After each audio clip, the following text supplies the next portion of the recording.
Ô, Mauro César Pereira, que escândalo o que está virando os primeiros tempos do Flamengo, Mauro. É assim, é constrangedor. Você vendo do estádio a revolta do torcedor, vendo a apatia do time, foi o Flamengo atropelado pelo Fluminense no primeiro tempo e sempre depois tenta buscar no segundo e aí uma hora não consegue, Mauro. Um futebol pobre com um treinador acobertando na coletiva de imprensa, dizendo que não faltou atitude e vontade, Mauro César Pereira. Eu acho que, assim, a questão não foi a atitude e vontade, na minha opinião. Acho que o time jogou mal. É claro que quando as coisas vão mal é preciso tirar forças de algum lugar, buscar mais energia. Mas, assim, tem todo um contexto desses jogos de ontem que não pode ser ignorados, né? Os dois adversários do Palmeiras e do Flamengo, tanto o Vitória quanto o Fluminense, não tiveram problemas com o jogador convocado, ficaram treinando para esses jogos, não tiveram que colocar o jogador em campo que voltou de viagem de longas horas, ou seja, treinaram, se prepararam para esses jogos, se mobilizaram para esses jogos, o Vitória para buscar um ponto pelo menos, conseguiu, o Fluminense venceu o seu rival, que é uma motivação que o Fluminense encontrou no meio desse contexto. Eu acho que para você conseguir superar essas adversidades é preciso algo mais. Acho que o time do Flamengo, assim como o Palmeiras, os dois sentem muito. Por exemplo, jogaram ontem à noite, ontem foi quarta, hoje é quinta, treinam. Amanhã é sexta, véspera de jogo. Sábado, joga de novo. Domingo, treina. Dia seguinte ao jogo. Segunda-feira, véspera de jogo. Terça, joga. Quarta-feira, estão lá em Lima e sábado decide a Libertadores. Gente, é uma doideira isso aí. Quando eu falo que a CBF ferrou os clubes e bizarramente o Palmeiras aplaudiu a CBF, né? O Flamengo protestou, empurrando a Copa do Brasil para dezembro, trazendo esses jogos todos para agora, tá aí o resultado. Tá aí o resultado. Os dois estão pagando caro por isso.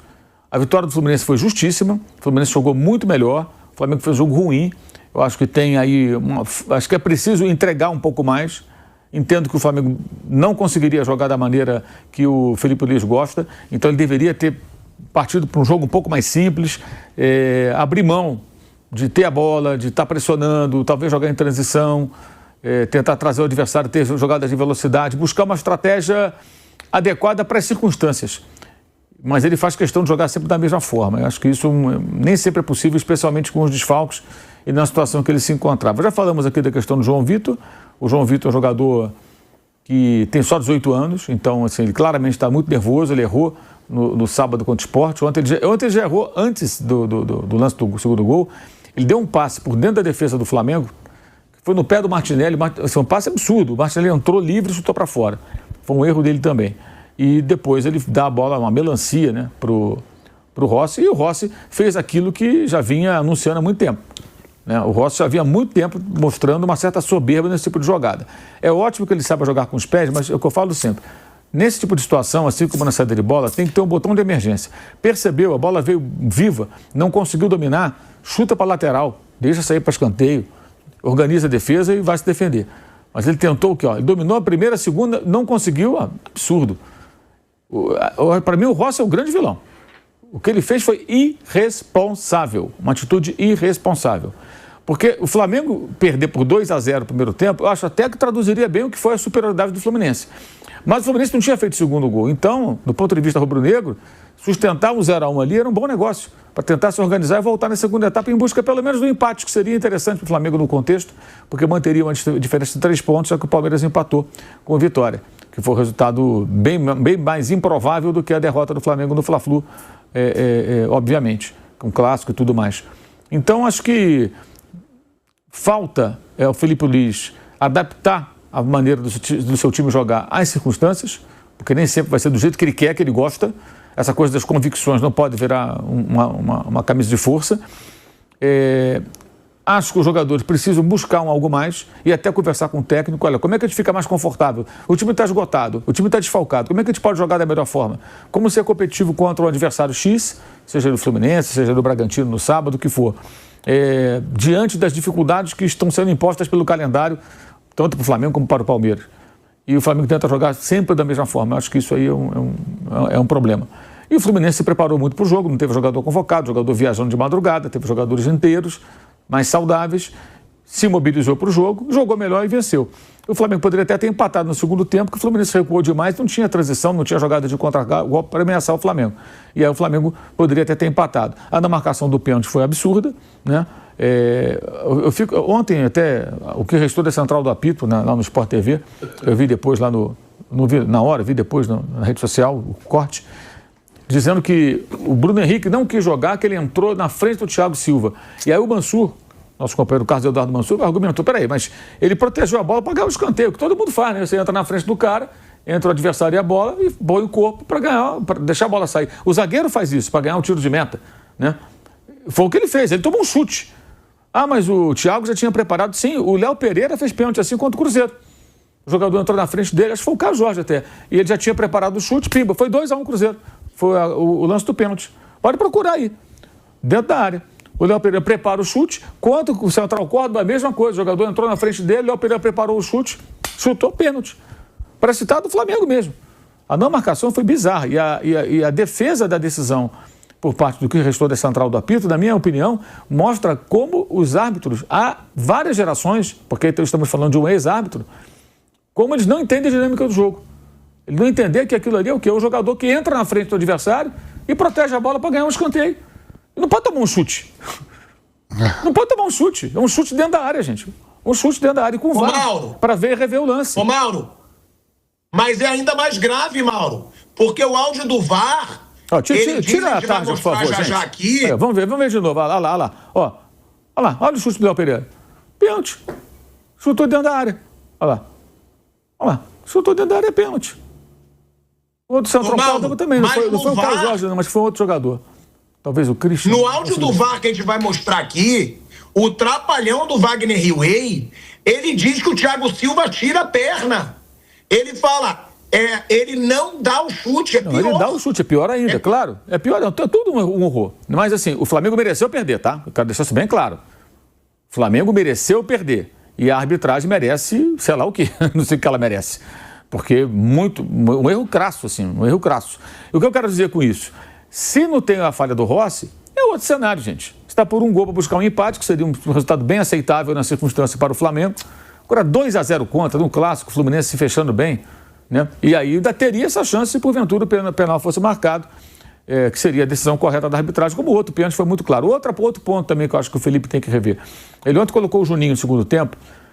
A jogada do pênalti só serve porque o Juninho estava lá, gente. Centroavante, é bom no cabeceio, embora não seja muito alto. Cabeceou bem, o Flávio fez a defesa mais difícil dele no jogo. E no rebote, depois um erro terrível do René, que tentou dar um chutão e não conseguiu. Ele espirra o taco, o Saúl chuta, ele faz uma defesa com o braço. O pênalti foi evidente, bem marcado, e o Flamengo fez o seu gol. Poderia ter arrancado até um empate, sem merecer, pelo que não jogou. Mas poderia ter empatado. Então, para mim, o grande vilão é o Rossi. E teve uma pergunta ontem que eu considero bizarra na coletiva, entre tantas perguntas bizarras que se fazem em coletiva. Perguntaram para o Felipe Luiz, compararam ele com o Zubeldia, que o Zubeldia vibrava e ele não. Quando o Zubeldia toma um monte de cartão amarelo e vermelho, então é legal, quer que o Felipe Luiz faça isso. Não é a natureza dele, ele até falou, se ficar quicando à beira do campo ali, resolvesse alguma coisa, o Ancelotti não seria um técnico tão vitorioso, porque o Ancelotti nem comemora gol, né? Ele é frio à beira do campo. Mas aí tem um pequeno porém, a pergunta é bizarra, eu acho que a comparação não tem o menor cabimento, até porque eu não acho que o comportamento do Zubeldia seja o mais aconselhável à beira do campo. O torcedor de São Paulo viveu isso aí com várias suspensões, né, do técnico argentino. Mas eu acho que para o time, não para a torcida, para a arquibancada, para o time, o Felipe tem que ser um pouco mais proativo. Não é ficar fazendo showzinho, não. Mas, sabe, João Vitor, cacete, vamos lá, não sei o quê, força aí, garoto. Sabe, ele tem que gritar um pouco, falar com o jogador. Acertou? Aplaudir mais, ser mais veemente. Ele é o comandante. Eu sei que não é a natureza dele, mas para você exercer certas funções, você tem que, às vezes, se adaptar. Vou te dar um exemplo. Qualquer atividade humana, você é um funcionário no ambiente. Pode ser uma redação, entre os jornalistas, pode ser no escritório, num banco. Aí você é promovido a chefe. Quando você vira chefe, amigo, você tem que tomar algumas decisões que você não tomava antes. Porque você é o chefe. Você tem que contratar, você tem que demitir, você tem que chamar a atenção, você tem que elogiar, você tem que promover. Até o momento que você não é chefe, você só faz o seu trabalho. Quando você é o líder, você tem que assumir algumas novas responsabilidades. Se você não tem esse perfil, ou você constrói, ou você não consegue ser chefe. Entendeu? Então, o técnico é o chefe, ele é uma referência. É importante que ele seja... Não quero aqui que entendam que eu estou pedindo, sugerindo que o Felipe jogue para a arquibancada fazendo pirotecnia à beira do campo. Mas para o time, ele precisa ser um pouco mais incisivo. Não é dar esporro, não. É incentivar, cobrar, apoiar, ser um pouco mais ativo. E o time dele ter sido a cara dele. Os jogadores mal reclamam do pênalti. Outros times do futebol brasileiro, ainda mais com razão. Sem razão reclamam, mas não com razão. Pressionam mais. É o jogo que está sendo jogado. O Flamengo não faz esse jogo. O Flamengo é um time muito passivo. Eu acho que isso aí ele precisa... Ele é um jovem treinador. Defenda a renovação do contrato dele imediata, se possível for. Sou radicalmente contra as ideias de trocar de técnico. Isso é uma bobagem. Tá? Acho que o elenco do Flamengo é um bom elenco. Houve erros, sim. Não amadureceram os zagueiros, não contrataram outro zagueiro. Por exemplo, o Flamengo tem outro zagueiro chamado Iago. O Iago tem 20 anos, capitão da seleção brasileira, capitão do Flamengo. Jogava até na seleção muitas vezes com o Vitor Reis, que o Palmeiras vendeu para o Manchester City, hoje está no Girona. O João Vitor tem 18. Por que a escolha do João Vitor no começo da temporada, quando esse menino foi para os Estados Unidos e o Iago ficou jogando no Campeonato Carioca? Porque o João Vitor tem melhor saída de bola. Acompanhe o raciocínio. O zagueiro com melhor saída de bola combina mais com o modelo do jogo do Filipe Luís, certo? Certo. Agora, um outro aspecto. Eu posso precisar de um zagueiro numa determinada situação. Eu não contratei mais um, só tenho 3 muito bons. Léo Ortiz, Léo Pereira e Danilo. Eu posso precisar de um da base. O Cleiton está saindo. E o Cleiton, digamos que ele não aprovou muito também não, num tempo maior, né, que ele é mais velho, em que esteve no elenco. Com diferentes técnicos, nunca se firmou. Não é o Cleiton, ok. Eu tenho o João Vitor, eu tenho o Iago. O Iago, me parece, pelas vezes que vi jogar, é um jogador um pouco mais velho, um pouco mais maduro e tem mais personalidade, mais liderança. Então ele pode não ter a saída de bola do João Vitor, mas talvez ele tenha outras características que para esse momento fossem mais adequadas. O Iago sempre foi carta fora do baralho. Porque o Felipe priorizou o quê? É o estilo de jogo que eu quero. Mas veja bem, em alguns momentos você não vai ter exatamente o jogador do estilo que você quer, mas ele vai te ajudar de outras formas. A mesma coisa é o centroavante. O Juninho não é o que eu imaginava, mas ele é um centroavante, ele pode ajudar. O Flamengo tentou o Tati Castellanos, pensou, sonhou com o Tati Castellanos, a Lazio não queria vender. Esquece. Lucas Beltrán, Fiorentina admitia negociar. A mulher do argentino falou que não quer voltar para a América do Sul. Ele continuou na Europa. Ok. Então não tem outro centroavante? Que o Flamengo trouxesse emprestado um comandante de ataque, mesmo que não seja o jogador do perfil ideal para o Felipe, mas para ter esse cara, no mínimo nessa temporada, que fosse por empréstimo, tá? Para poder compor o elenco na ausência do Pedro, já que o Juninho não era o jogador que ele queria. Pelo jeito, contrataram, mas não se arrependeram, não sei. Só agora está usando nessa extrema necessidade. Então, em alguns casos, você não vai ter um jogador ideal. Até numa seleção. Talvez o Carlo Ancelotti, que botou o Militão na lateral direita no jogo contra o Senegal, ele olha os laterais brasileiros e pensa, nenhum deles é o jogador que eu gostaria. Eu gostaria de ter o lateral fulano de tal, um lateral de outro lugar. Eu gostaria de ter o Arnold, mas o Arnold é inglês. Né? Por exemplo, o Arnold é inglês, lateral direito. O Wesley jovem e tal, tem o Wanderson e tal, mas nenhum deles é o que eu quero. Eu vou testar um zagueiro, tá entendendo? O técnico de uma seleção, muitas vezes, não tem um jogador com perfil ideal para ele, porque ele gostaria, entre os selecionáveis. E aí ele até adapta um zagueiro. Então, se o Felipe não tem o centroavante dos sonhos para essa temporada, que tivesse outro centroavante, para na ausência do Pedro poder ali, está ali dentro da área. Um cara que faz gol, um cara que briga no meio dos zagueiros, um cara que prende zagueirada, que faz um pivô. Um jogador que tem a presença diária. O Flamengo não foi buscar esse cara. E não foi buscar um zagueiro. E também não preparou. Aí tem erro de planejamento, na minha opinião. E acho que ele tem que ser um pouco mais decisivo no sentido de se comunicar mais com os jogadores durante o jogo. Um jogo de ontem precisava um pouco mais disso. Eu acho que isso é um processo de amadurecimento, acho que ele tem que refletir sobre isso, é uma crítica, gente, absolutamente construtiva, tá? E acho que o Felipe tem que seguir no Flamengo, evidentemente, independentemente do que acontecer no transcorrer da temporada. E acho que ontem, não é que o time foi banana, mas acho que o time não conseguiu mostrar algo mais diante de uma situação adversa, contra o adversário mais inteiro, jogando bem, preparado para o clássico, e aí você tem que tirar força de algum lugar. E o jogo do segundo tempo, o Flamengo fez um jogo mais simples, mais rústico, mas foi mais perigoso. O Fluminense também recua, porque está ganhando por 2-0, e o Flamengo não permitiu grandes jogadas de contragolpe do Fluminense. Então o segundo tempo foi até minimamente competitivo, não, muito longe do ideal, mas nas circunstâncias o que dava para fazer. Se estivesse só 1-0, se o Rossi faz a lambança, talvez o jogo terminasse 1-1, talvez terminasse 2-1, se marcasse um pênalti que não foi dado no Bruno Henrique, mesmo sem merecer a vitória, hein? Mesmo sem merecer.